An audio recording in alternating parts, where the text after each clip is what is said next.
Hello, everyone, and welcome to PMI Symposium 2021. I hope that all of you have a great session today with the rest of the other speakers, whether live or recorded like this one, and have a day full of growth, excitement, and personal discovery. Today, I want to talk to you about something called Shu Ha Ri. This is a model of mastery in different disciplines, but today, of course, we're focused on the world within project management, so the context that we're going to use is for you as PMs, as well as any other leadership position that you may have. Shu Ha Ri is a way of thinking about how you learn a technique. The name comes from the Japanese martial arts, in particular Aikido. Now, some of you may be listening today and watching have had some martial arts training before, but if you haven't, I'm sure you'll be able to understand the idea. Let's say that you sign up for judo or karate or something and you go to the dojo for the very first day. You don't know what to do. So the sensei comes over and says, stand here, and when someone throws a punch, here's what you do. You block it like this. You block it like this.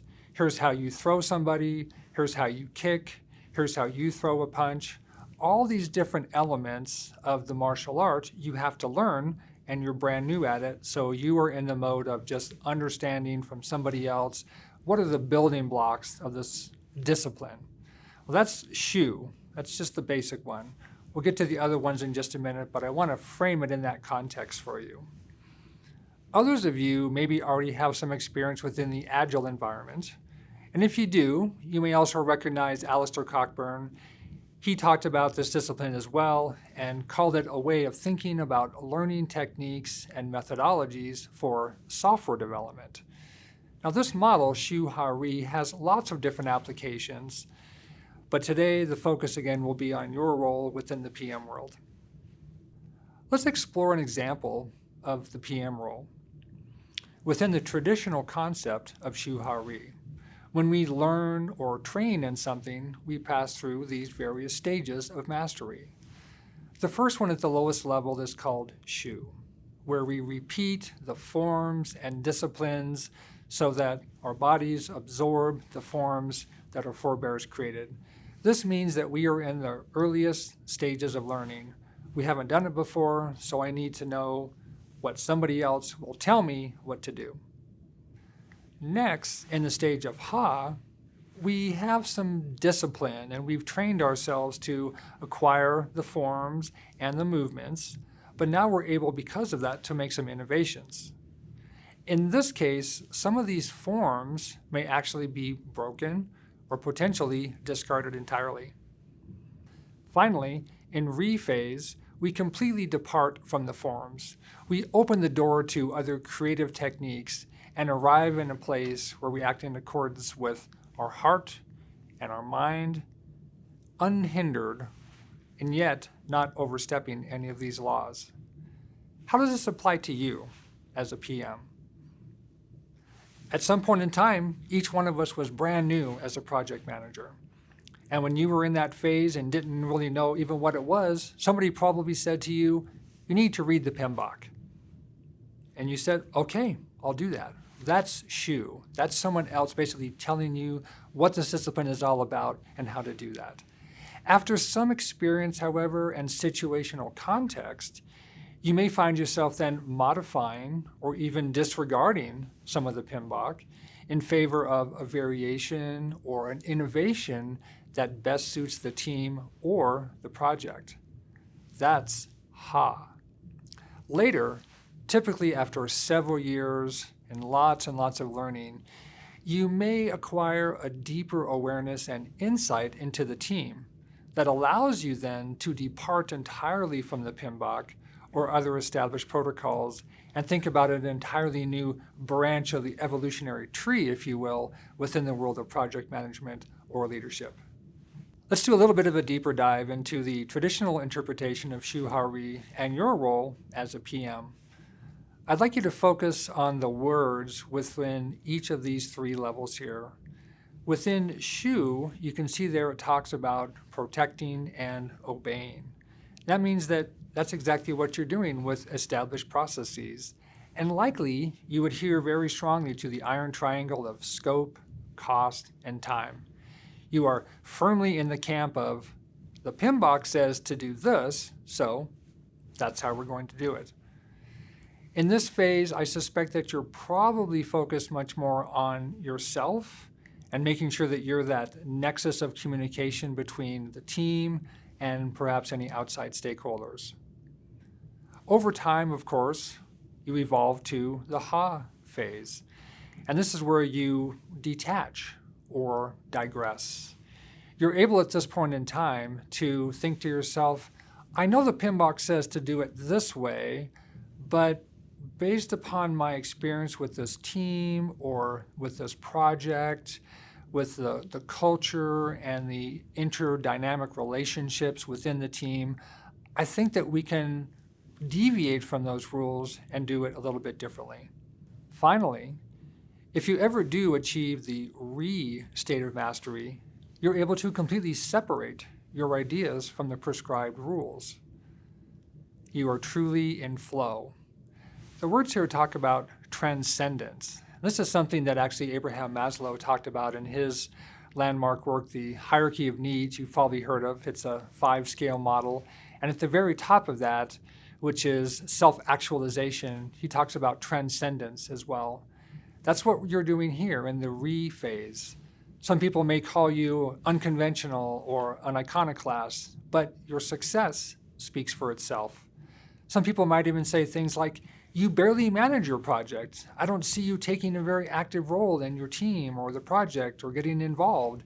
That's because they don't know that you've achieved that level of mastery that allows you to withdraw and yet still provide the effective leadership. It's all about how you prepare the team to work for themselves, to self-actualize, if you will, and again, continue to deliver quality results. This year's symposium theme is diamonds made under pressure. Most of you, I imagine, when you picture a diamond in your head, think of it in its finished state. It's brilliant, it's sparkly, all the 4 C's that you know about. However, think about what a diamond looks like when it comes out of the earth. You've probably seen it. It's dull, it's gray, has a strange shape to it, sort of amorphous. And what it needs is an exact cutting or shaping, polishing, and refining before it can really shine. Think about that as an analogy for yourself. What level of polishing and development are you in as a PM or another leader within your organization? Are you still raw and uncut, in need of some polish, so to speak? Do you know that you can sparkle, but you just need the right light and the right angle, for example? Well, this process of evolving is literally going from a diamond in the rough to a valuable gem for your organization. And that's the tie-in with the theme is, think about the evolution of a diamond from somewhere deep in the ground, just waiting to be discovered until it's a beautiful example of what pristine clarity can be. And that's what you want to be as well. Here's one model for how Shuhari applies to your project teams. Now take a look at these 3 steps from left to right. On the left, we've got nascent teams. And this is analogous to the Shu level. It means that the team is just starting out. It doesn't really know how to work well together. It's maybe less experienced members of the team or perhaps leaders as well, and you're still kind of finding your way. In this phase, you really need to follow the rules. Everyone needs to align around, here's what the PMBOK says we should do, or here's what my company or my culture says that I should do, so here's how we're going to do it. Over time, however, you get into a little bit more of a proficient team environment. This can be after a very short period of time, or it could take several years. It just depends upon the individual makeup of the team. But here you can see it says now you want to break the rules. This is the phase we talked about earlier that allows you to understand the fundamentals and the building blocks and the prescription of how project management should actually work. But because of your deeper knowledge of the dynamics of the team and perhaps of yourself, you're able to then say, you know what, I know the PMBOK says we should do it this way, but we're going to deviate from that and try something different and innovate that allows the team to excel at a higher level of maturity. The final phase here talks about hyper-performing teams or high-performing teams. And here it says, be the rule. Now this is a great example of the team that every other person wants to be on. Hopefully all of you can think of one team in your organization which is the real beacon. They always set the best example for what high performance can look like. To provide you all with a little bit more context around this model, I'd like to talk about a couple of different books that will support this idea. The first one is First Break All the Rules by Marcus Buckingham. Some of you may know this book, and he talks about job satisfaction and engagement that comes with doing what you do naturally and focusing on your strengths. That's a real key to this book. Some of you may have seen the follow-ups. There's StrengthsFinder 2.0, there's Now Discover Your Strengths, but really the essence of the work behind this book, First Break All the Rules, is talking about how you can put everybody on your team in the right lane. Give them a type of role that allows them to do their best work. The book talks so much about minimizing people's weaknesses. It says don't try to fix people, just let them do more of what they naturally do well. They'll be more engaged, more satisfied, and of course the quality of the work will tend to rise as well. The second book I want to talk about is called Flow, The Psychology of Optimal Performance. This is from a gentleman named Mihaly Csikszentmihalyi. He just goes by Mike, but he is part of the positive psychology movement some of you may be familiar with. He really advanced Buckingham's work with identifying components of what he calls flow. That's the subject of the book. And most of you maybe don't use that word, but you use the phrase in the zone. And that means that, remember back to that time when you worked for 6 hours one day and it felt like 20 minutes? That's in flow. And he describes what this is all about. There are several components to it. One of them is maximizing your strengths, like Buckingham talked about. He also talks about intrinsic motivation and challenging yourself to learn and grow through consistent focus. He calls it the Goldilocks space, which means that a challenge for you shouldn't be too easy and shouldn't be too difficult. It should take you to that next incremental step of mastery and learning so that you're excited to do it, you're motivated to do it, and in the end, it's something that you can just really get into.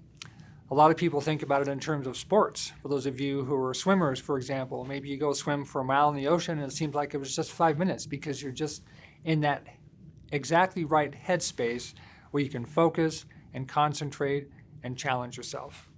The last book I want to talk about, and reference anyway, is Tao Te Ching. Now it was credited as being written by Lao Tzu. We also don't know when it was written, but the best I can tell, about 5,000 years ago, so give or take 1,000 probably doesn't really matter at this point in time. However, this ancient text is bursting with sage advice for today's leaders. Tzu talks about this concept of letting go and go with the flow and adapting and conforming to your environment without judgment or bias. What does all this have to do with your role as a project manager? These references I've given you talk about how you need to put the emphasis on the team more and less about yourself. The team does not revolve around you. You are not the hub with all the spokes. That's the traditional model. But if you think about how you evolve through these 3 stages here, what happens eventually is you tend to withdraw more and more and let the team have the spotlight. You are just there to enable them. You are there to create the kind of environment that allows them to do their best work. You're not looking for the glory or for the praise. Your focus is on the results, the outcome. And in order for the team to maximize their outcome and their output, you need to think about creating the right type of space for them that leverages their strengths that we talked about, to put them in flow that we talked about, and in essence, sometimes, to be fair, getting out of their way. Here's another great model we can talk about that relates to your role on a project and how they align with Shu Ha Ri. Now look at the top here. It says the how, which is how is your role? Are you a training role, a coaching role, or more mentoring? Across the bottom, we have the analogous person or role with that, which is the student, apprentice, or the master. First question for you is, where are you in this continuum?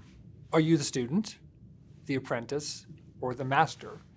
You can see how they align to the different phases of Shu, Ha, and Ri. Now, as a leader, think about your role as a trainer. This is very common in a situation where you have a brand new employee who doesn't really know a lot about how things work, so you have to tell that person what to do and how to do it.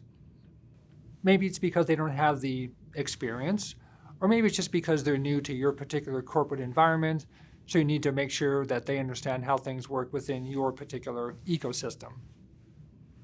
Over time, however, you move from a training role into more of a coaching role. This is analogous with the Ha phase of mastery. This is when you're focused on, how can we innovate a little bit? How can we maybe deviate from some of the prescription that we've had so far? We've always done it this way in the past. Why don't we try something different? One of the things that I don't like about corporate environments, and I hope you can identify with this, is when a question is posed, why do we do it this way? And the answer is, you're already ahead of me, because we've always done it that way. No, that's what Ha is all about. This is the opportunity for you to deviate, to break from the rules and say, we don't have to do it the way we've always done it, because we know that doesn't work. I have inside information about the mechanics of this team or the nature of the project, or I know the stakeholders, or I know the customer, or whatever the variables are. You have such a tremendous knowledge of how all the pieces fit together that you don't have to use the prescribed method you've used in the past. Eventually, you move into the mentoring role, the master. This is related to the Ri phase.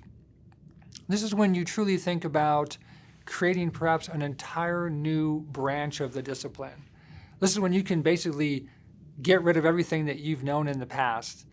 One of the things that I've come to realize over my career and my personal maturity is this concept of the more I know, the less I understand. It's about humility as well. It's about realizing just because I learned things one way, do I have to adhere to those rules forever? And the answer is no. When you think about leaders you know, or innovators, or mentors out there, people whom you admire, whether they write books or develop software or create something that you use in your house every day, think about how they got to that point. Somebody at some point in time had to throw at everything that they had known and start something brand new. That's what this phase of Ri is all about when they have become a true master. I want to challenge you with a couple things. Think about your team. And if you're asking yourself once in a while, how do I get this team to collaborate more? How do I get this team to perform at a higher level? What can I do to make them gel and work better together? The first place you should look for an answer is in the mirror. Are you holding the team back? Are you dictating an environment and culture that prevents them from doing their best work? If so, if you can be honest with yourself and you realize that you may be the blocker, then think about where you are on the scale of your leadership mastery and how you can advance to the next phase. Let's talk about some specific examples for you to put this into a little bit more of a rubber meets the road context for you. How does Shu, Ha, Ri work in a daily stand-up? Now, this is a term from Scrum. Most of you should know, even if you don't work within an agile environment. But if you don't, daily Scrum is simply an opportunity for the team to get together, and you have something analogous on your project team, whether it's every day or once a week or some established frequency. What does Shu look like in that kind of team environment? The Scrum Master goes through the sprint backlog from top to bottom, and each person says, yesterday I did this, today I'm going to do this, and here are my blockers. That's the lowest level. That's what all the books tell you that you do in a daily stand-up. So for people who don't know any better, that's perfectly fine. However, what would a team dynamic look like in the HA phase of mastery? This could be that a different person starts each day and then calls upon the next person. Updates to the backlog or the work in progress become much more personalized with more nuance and creative. Lastly, think about what could the daily stand-up or your team huddle look like within the re phase of mastery. In this phase, the team self-organizes on who facilitates each meeting. Maybe there's a theme twice a week with the focus on some kind of team building in addition to the standard format. How would you feel, those of you who were project managers out there, if your teams did this without you having to be the leader all the time? How would you feel if you just showed up and they were already going? They don't even need you to be there. And you found that the feedback that the team was giving you was collaborative, it was insightful, it was meaningful, it was actionable, as we say, and you would think to yourself, wow, this is fantastic. I wish all my teams worked like this. Let's go through another example of Shuhari in the context of collaboration. That's a pretty broad term, and all of you collaborate with other members of the team or outside teams or stakeholders or other members of the organization in many, many ways. The question here is, to what extent can the team not only survive, but thrive without you? What does SHU look like within the context of collaboration? In SHU, this relates to the team waiting for recurring meetings to connect with stakeholders or with the project manager. They're in essence being reactive. In the HA level of mastery, the team adds perhaps ad hoc collaboration as needed for input, updates, or clarification, and creates a status board for everyone to follow. What about the re phase? What does that look like?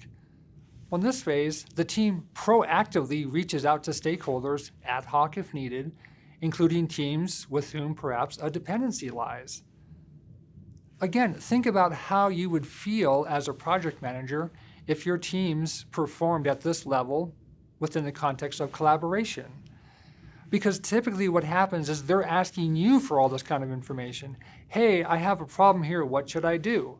Hey, I've got a blocker over here, can you help me out? Who do I need to talk to? What you want to do over time, both with your personal maturity and also with your teams, is to demonstrate these different levels and empower people to take ownership and to do these things on their own so that even if you're not there, the team is just fine. Ask yourself, are you building self-organizing, independent, and autonomous teams? Do you trust your team to make the right decision in your absence? More importantly, are they willing to make those decisions knowing you'll back them up without blame or repercussion? Where are you as a leader in your journey of maturity and mastery? Regardless of your answer, it's okay. Rome wasn't built in a day, and neither were you. So give yourself some credit, regardless, for how far you've come already. What are some things that you might consider, however, going forward? How can you get yourself and your teams to this higher level of mastery? This is by no means a comprehensive list. There are lots of other things that you probably have in your head, things that you've read or seen that you can think about and apply and integrate to this process. But here are just a couple I want to share with you in closing. The first one is share a vision. Many companies talk about purpose or vision. That means, does the team know what it's doing every day? That seems like a bit of a rhetorical question, but often we get so caught up in the minutia and the weeds of what we're doing that we don't really take time to step back and see the big picture. Well, that's where you come in as a project manager. You provide some scope and some framing around how the work that people are doing day to day translate to the desired outcomes for the end consumer. The next consideration is to provide autonomy. We've talked about that a little bit already. Some of you may know the book Drive by Daniel Pink. he talks about the 3 motivating factors: autonomy, mastery, and purpose. What does that look like? Do you really want to empower your teams to do their own work, to make their own decisions? For those of you who know Agile and maybe know SAFe, you probably heard of this concept before of decentralized decision-making. What that means is that the people on your team are closest to the problem. Therefore, they are in the best position to solve it. They probably know more about the issue than you do, honestly, and that should be okay. That's part of your evolution, again, is letting go and letting the teams and the individual members know more than you do. That's part of humility as well in your personal evolution. The next point is empower, support, and protect your teams. To empower your team does not absolve you of responsibility of leadership. It means that you are trusting your team to do the best thing for the project. It doesn't mean that you leave them in a vacuum. You still need to have a presence there, but it's this idea of backing off a little bit, letting them come to you, just keeping that slack in that communication channel to the level that they need it, maybe not so much you.